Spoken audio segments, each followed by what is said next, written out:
ቀጥለናል ተመልካቾቻችን ዝግጅታችን ይቀጥላል። አሁን ደግሞ ቀጣይ ወደ እናንተ የሚደርሰው በደብረ ብርሃን ከተማ የተገነባ የገበያ አዳራሽን ይመለከታል። በዚህ የገበያ አዳራሽ ውስጥ እንግዲህ የተለያዩ የአምራችና ጅምላ አከፋፋይ ነጋዴዎች በተመጣጣኝ ዋጋ ለሸማቾች የምግብ ፍጆታ ምርቶችን ያቀርባሉ። ይሄን በተመለከተ ምን ያክል ሸማቹ ተጠቃሚ ነው፣ ነጋዴውስ እዚህ በመግባቱ ምን ይጠቀማል የሚለውን የተለያዩ ሸማችና ነጋዴ እንዲሁም ደግሞ ጉዳዩ የሚመለከተውን የመንግስት ኃላፊ አናግረን አንድ ዝግጅት ወደ እናንተ እናደርሳለን። ተከታተለን ተመልሰን እንገናኛለን።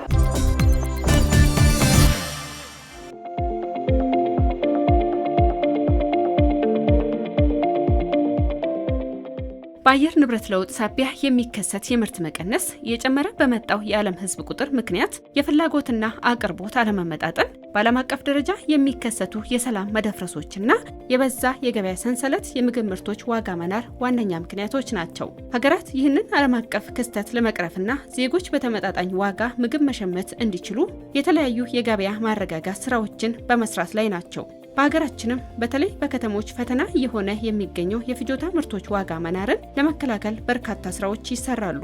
የደብረ ብርሃን ከተማ አስተዳደርም ይህንን ችግር ለመቅረፍ የሚያስችልና በከተማዋ ዙሪያ የሚገኙ ወረዳዎችንም ጭምር ተጠቃሚ የሚያደርግ የገበያ ማዕከል በመገንባት የእሴት ሰንሰለትን ባሳጠረ መልኩ ሸማች ምርቶችን የሚገበያይበት እድል መፍጠር ችሏል። ኢንዱስትሪ ምርቶችና እንዲሁም የሰብል ምርቶችን ገበያ ለማረጋጋት በርካታ ስራ እንደ ከተማ አስተዳደር እየሰራ እንገኛለን።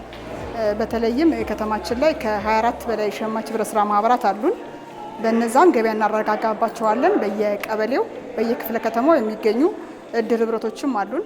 በእነዛ አማካኝነት በስፋት ከነፃ ገበያው በተወሰነ መንገድ ቀንሶ በተመጣጣኝ ዋጋ እየተሸጠ ይገኛል። እሱ አንዱ ገበያ ማረጋጊያ መንገዳችን ነው ማለት ነው። ሁለተኛው እዚያውን የተገኘንበት ሁለተኛ ደረጃ ዘመናዊ የገበያ ማዕከሉ ነው። ይህ ሁለተኛ ደረጃ ዘመናዊ የገበያ ማዕከል እንግዲህ በመንግስት ነው የተገነባው። በመንግስት በክልል መንግስትና በከተማው መንግስት የተገነባ የገበያ ማዕከል ነው። በጣም ብዙ ወጪ ተደርጎበት ከ196 ሚሊዮን ብር በላይ ወጪ አድርገን መንግስት ሲገነባው ገበያውን ለማረጋጋት ነው በዋናነት ዓላማው ማለት ነው። ከዚህ በፊት ይሄ ቦታ በቃ የእንትን ገበያ ነበረ፣ የእንስሳት መገበያያ ገበያ ነበረ፣ የበጎች መገበያያ ገበያ ነበርና አሁን ላይ የሚያምር ህንጻ ተሰርቶ ያው በመንግስት ተሰርቶ የመንግስት የገበያ ማዕከል ነው።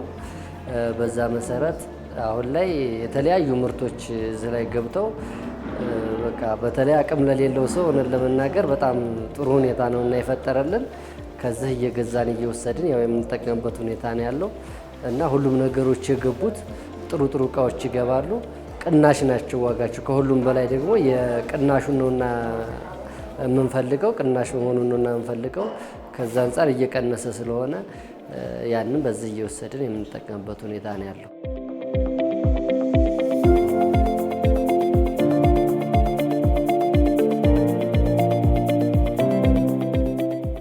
እዚህ የህብረት አገልግሎት ተለቋል ሲሉ ባለፈው መጥቼ ሳሙናም ሁሉን ነገር ገዝቼ ሄጃለሁ። ስለዚህ አሁን እኔ መጥቼ ሌላ ጋር እንዳልገበይ እዚህ መጥቼ ልገበይ ቻልኩ። ትንሽ ሳንቲም ሰሙኔም ሽልንግም ቅናሽ አለው። ይሻላል፣ ቆንጆ ነው፣ ደስ ይላል፣ በእውነት ደስ ይላል። የመጣሁት ስኳር ገዛ ስኳርና አንዳንድ የጥሬ እህሎች ወደ ውስጥ ላይ በቆሎና የጤፍ ጥሬ እህሎችም ማለት ነው። አንደኛ ቅርብ ነው፣ ሰፈሬም ቅርብ ስለሆነ ይቀርበኛል። የዋጋውም ያው ትንሽ ያመጣጠነ ነው፣ ህብረተሰቡን ያመጣጠነ ነው፣ አሪፍ ነው እና ተጠቃሚ ነኝ። እዚህ ውስጥ እንደሚታየው የሰብል ምርት አለን፣ የኢንዱስትሪ ምርቶች አሉ ያስገባናቸው። እነዚህ ምርቶች ከ10% እስከ 15% ከነፃ ገበያው ልዩነት አላቸው ማለት ነው።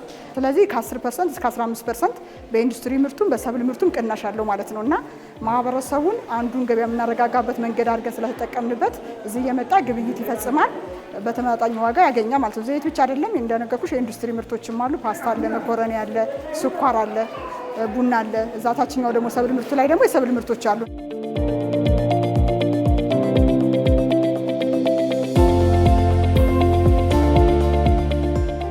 የደብረ ብርሃን ከተማ በርካታ አምራቾች የሚገኙባት ከተማ እንደመሆኗ በርካታ ምግብ ነክ የሆኑ የኢንዱስትሪ ምርቶች ይመረቱባታል። ይህንን መልካም አጋጣሚ በመጠቀም የከተማ አስተዳደሩ ባስገነባው የገበያ አዳራሽ ውስጥ አምራቾች ምርታቸውን በቀጥታ ለሸማች የሚያቀርቡበትን መድረክ ፈጥሯል። ይህም ሸማች ምርቶቹን በአንጻራዊነት በቅናሽ እንዲሸምትም አስችሎታል። ዱቄቱ፣ ቡናው፣ ስኳሩ፣ ሳሙናው፣ ሻይ ቅጠሉ ገዛው። ሁሉን ነገር ገዛው። ከሱቁ ይቀንሳል፣ በጣም ይቀንሳል። የ15 ብር ልዩነት፣ የ20 ብር ልዩነት፣ የ30 ብር ልዩነት አለው። ማንኛውም ነገር ሁሉም ቅናሽ ያለው ቆንጆ ነው። ደስ ይላል በእውነት። ዘይት 1950 ብርም አለ 1900 ብርም አለ። ስኳርም እስከ የሆነ ሰዓት ላይ በነዳጅ ምክንያት እስከ 230 ብር ገብቶ ነበር። ሳሙናም እስከ 50 ብር ጀምሮ አለ። መኮረኒ፣ ፓስታ፣ ሁሉ ነገሮች አሉ። ዋጋውም ተመጣጣኝ ነው። ጥሬ እህሎችም እንደ እህሉ ጥራት ከፍና ዝቅ አለ እና ብዙ ልዩነት አለው ከሌላው ከገበያ አንጻር እዚህ የተሻለ ነው። ጊዜም ከዚህ ገበያ እንገዛለን። ሁሉንም ነገሮች ከዚህ ነው የምንወስደው። ይህ ገበያ ማዕከል ላይ ከሌላው እዚህ የምንገዛው ከሌላው የተሻለ ስለሆነ ቅናሽ ስላለው እዚህ እየመጣን የምንገዛበት ሁኔታ ነው ያለው። ለምሳሌ ዘይት እንወስዳለን። እዚህ ዘይት 1900 ብር ነው። ከውጭው አንጻር ሲታይ በጣም ብዙ ቅናሽ አለው።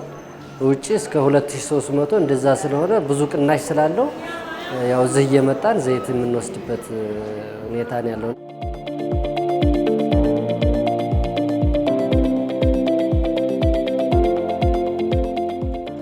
ከፍተኛ ቅናሽ አለ። ለምሳሌ ነጭ ጤፍ ብትወስጂ ውጭ 120 ነው የሚሸጠው። እዚህ በጣም ልዩ 110፣ 105፣ 103፣ 96፣ 98 ይሸጣል። እዚህ ከፍተኛ ቅናሽ አለው። ከውጭው ጋር ልዩነት አለ። ሸማችም ከዚህ አንጻር ነው እዚህ መጥቶ የሚገዛ። ምክንያቱም ቅናሽ ስላለው፣ አንደኛ ይሄ ትንሽ የገበያ ልማቱ ወደ ውጭ ወጣ ብሎ ወጣ ስላለ ራቅ ስላለ ቅናሽ ከሌለው ሰው ወደዚህ አይመጣም። ስለዚህ ቅናሽ ስላለው ግን ይመጣል። ልዩነት አለው፣ ከፍተኛ ልዩነት አለው። አምራች ነው እንዲገባ የሚፈለገው። አምራች ቀጥታ ፋብሪኮች እንዲገቡ፣ አምራቾች እንዲገቡ ነው የሚፈለገው። እኛም እዚህ ያስገባናቸው በብዛት አምራቾች ናቸው እና ከአምራች ቀጥሎ ደግሞ ጅምለኛ ነጋዴዎች፣ አንቺም እንዳልሽው እነሱ ናቸው የሚገቡት። ይሄ ቸርቻሪ ነጋዴ ምናምን ወደዛ አይገባም። ምክንያቱም ራሱን ከምርቱ አሁን ፋብሪካው በአምራቹ ዋጋ የሚሸጥበት ዋጋ ነው እዚህ ገብቶ እየሰራ ያለ ማለት ነው። ቀጥታ በፋብሪካ የሚሸጥበት ዋጋ፣ ጅምለኛውን በተመሳሳይ አሁን እዛ ጋር የምናየው ኢንዱስትሪና ምርቶች አሉ። ቀጥታ አምራች ናቸው፣ በአምራች ዋጋ መጥቶ ይሸጣሉ ማለት ነው። ስለዚህ እዚህ ገበያ ማዕከል ላይ የሚገቡት አምራቾች ናቸው በስፋት ማለት ነው። እነሱን ያስገባ ነው። አሁን የሚታዩትም በአብዛኞቹ አምራች ናቸው እዚህ ገባ ነው። ያው ከተማችን የኢንዱስትሪ ከተማ ከመሆኑ ጋር ተያይዞ ብዙ አምራች አልተቸገርንም፣ እያስገባን ያለንበት ሁኔታ ነው ያለው። ስራ ያልጀመሩ ስላሉ ነው እንጂ ስራ የጀመሩትን ግን በስፋት አስገብተን እየሰራን ያለንበት ሁኔታ ነው ያለው።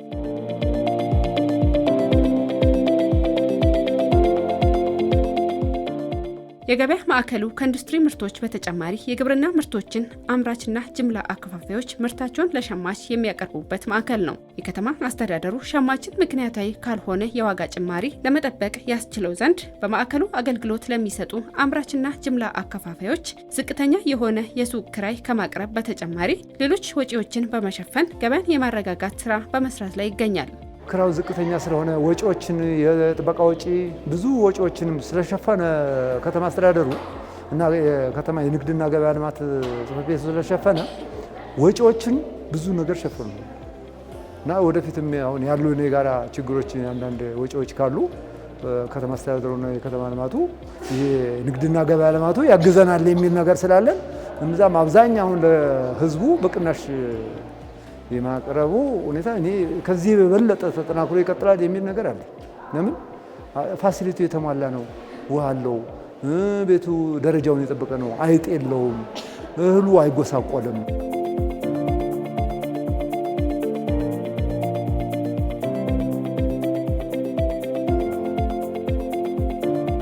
ልዩነት አለው፣ ከፍተኛ ልዩነት አለው። ለምሳሌ አጃ ብትወስጂ ውጪ 200 ነው፣ እዚህ 175 ነው። ባቄላ ብትፈልጊ እዛ 130 ነው ውጭ ላይ፣ እዚህ 110 115 ነው እየተሸጠ ያለ እና ትልቅ ልዩነት አላቸው። ከውጭ ጋር በጣም ይለያያል። ሩዝ ብንወስድ ውጭ 120 ነው፣ እዚህ 110 ነው። ሁሉም አይነት እንደው ያንዳንዱ በዝርዝር እያሳየውሽ ቢሆን ደስ ይለኛል። 2 ሱቆች ናቸው ያሉ ማለት 2 ሼዶች ናቸው ያሉት። እዚህ እንደምታያቸው እዚህኛው ጋር 21 ክላስ አለን። እዛ የሰብል ምርቱ ጋር ደግሞ 21 በአጠቃላይ 42 ክፍሎች አሉት ማለት ነው። ይሄ 42 ክፍሎች የጽዳት እንትኖችንም ጨምሮ ነው። ስለዚህ 42ቱንም ክፍሎች በተቻለ መጠን ሸማቹ የሚገበይባቸው አምራቾችና ጅምለኞች እንዲገቡ ለማድረግ ሞክረናል። ስለዚህ ማህበረሰቡም እየመጣ ይገበያይባቸዋል። እነዚህ በየቀኑ ደግሞ ምርት እንዳይጎልባቸው ማድረግ ስራ እንሰራለን። ምርት ወዲያውኑ ቶሎ እንዲገባ ሰው ቶሎ ሲገዛም ባዶ እንዳይሆኑ የመከታተል እዚህ ባለሙያዎች አሉን። 2 ባለሙያዎች አስቀምጠናል እንደ ንግድ እዚህ ሆነው እነሱ ይከታተላሉ ስራዎቹ ማለት ነው። ዋጋው በነገራችን ላይ ዋጋው ምንድነው የምናደርገው እኛንን የምለጥፍ ዋጋ ሲገቡም ከ10% እስከ 15% ቀንሰው እንዲገቡ ነው የተነጋገርነው። ውለታም አለን። እያንዳንዱ ዋጋ የምንከታተል የመረጃ ባለሙያ ያለ እኛ መረጃ ባለሙያ። ስለዚህ ያን ዋጋ ፊክስድ ነው ማለት ነው ይለጥፋል። በየጊዜው መረገቢያው ሲቀያየር በዛው በፐርሰንቱ መሰረት እየተሰላ ይለጠፋል ማለት ነው። ስለዚህ እኛ እንከታተላለን።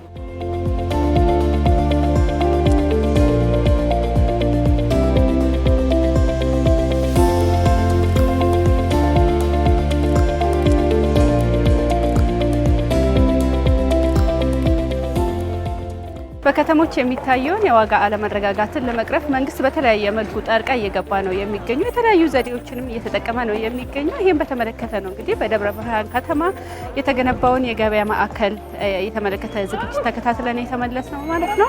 እንግዲህ በዚህ የገበያ ማዕከል ውስጥ ነጋዴዎች፣ ጅምላ አከፋፋይ ነጋዴዎች እንዲሁም ደግሞ አምራቾች ቀጥታ ምርታቸውን ይዘው የሚቀርቡበት ነው።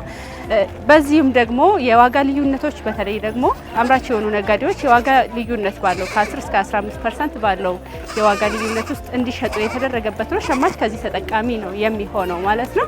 ተመልካቾቻችን በዛሬው የዓለም ሸማች ዝግጅታችን ይዘንላችሁ የቀረብነው ዝግጅት የተከታተላችሁትን ይመስል ነበረ። ሳምንት በሌላ ፕሮግራም ተመልሰን እንገናኛለን። እስከ ሳምንት ቸርን ሰንብቱ።